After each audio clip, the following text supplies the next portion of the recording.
दोस्तों, वीडियो को देखने से पहले आपसे एक विनती है।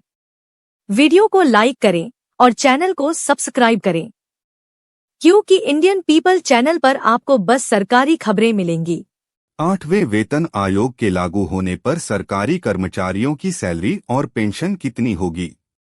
8वें वेतन आयोग के लागू होने पर केंद्रीय सरकारी कर्मचारियों की सैलरी और पेंशन में न्यूनतम कितना बदलाव हो सकता है? केंद्र सरकार ने पिछले महीने केंद्रीय सरकारी कर्मचारियों के लिए life long guaranteed pension plan unified pension scheme (UPS) के लिए नोटिफिकेशन जारी की थी। हालांकि केंद्रीय कर्मचारियों के पास नेशनल पेंशन सिस्टम (एनपीएस) और यूपीएस में से कोई एक विकल्प चुनने का विकल्प होगा। एनपीएस से अलग यूपीएस में केंद्रीय कर्मचारियों को फिक्स्ड पेंशन की गारंटी मिलती है।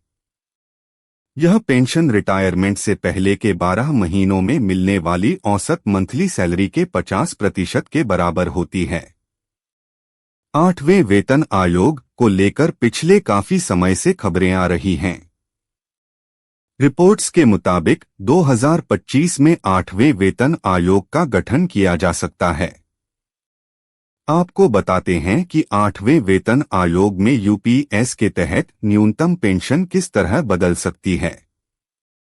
हालांकि ध्यान देने वाली बात है कि फिलहाल सरकार की तरफ से 8वें वेतन आयोग को लेकर किसी तरह की आधिकारिक जानकारी नहीं दी गई है। पिछले वेतन आयोग के ट्रेंड को देखें तो नए 8वें वेतन आयोग की सिफारिशों को जनवरी 2026 में लागू किया जा सकता है। आपको बता दें कि आमतौर पर सरकार हर 10 साल पर केंद्रीय कर्मचारियों और पेंशन भोगियों की सैलरी व पेंशन को रिवाइज करने के लिए नए पे कमीशन का गठन करती है। यूपीएस के तहत पेंशन कैलकुलेट करने से पहले 8वें वेतन आयोग के लागू होने पर केंद्रीय सरकारी कर्मचारियों की सैलरी और पेंशन में होने वाले बदलाव को समझना जरूरी है। एक चुनिंदा फिटमेंट फैक्टर के आधार पर अलग अलग लेवल पर सरकारी कर्मचारियों का वेतन रिवाइज होगा। उदाहरण के लिए 7वें वेतन आयोग के तहत सैलरी रिवीजन के लिए 2.57 के फिटमेंट फैक्टर को अप्लाई किया गया था। 8वें पे कमीशन में क्या हो सकता है फिटमेंट फैक्टर? 8वें वेतन आयोग के तहत फिटमेंट फैक्टर 1.92 तय किया जा सकता है। एनडीटीवी प्रॉफिट की एक रिपोर्ट के मुताबिक national council of joint consultative machinery (एनसीजेसीएम) के सेक्रेटरी स्टाफ की तरफ से शिव गोपाल मिश्रा को उम्मीद है कि सरकार कम से कम 2.86 के हाई फिटमेंट फैक्टर का चुनाव करेगी। 8वें पे कमीशन के तहत न्यूनतम वेतन और पेंशन। अगर फिटमेंट फैक्टर 2.86 तय किया जाता है तो सरकारी कर्मचारी की न्यूनतम बेसिक सैलरी बढ़कर 51,480 रुपये हो जाएगी। बता दें कि फिलहाल न्यूनतम सैलरी 18,000 रुपये है। वहीं 2.86 फिटमेंट फैक्टर रहने पर पेंशन बढ़कर 25,740 रुपये हो जाएगी, जबकि अभी मौजूदा पेंशन 9,000 रुपये है।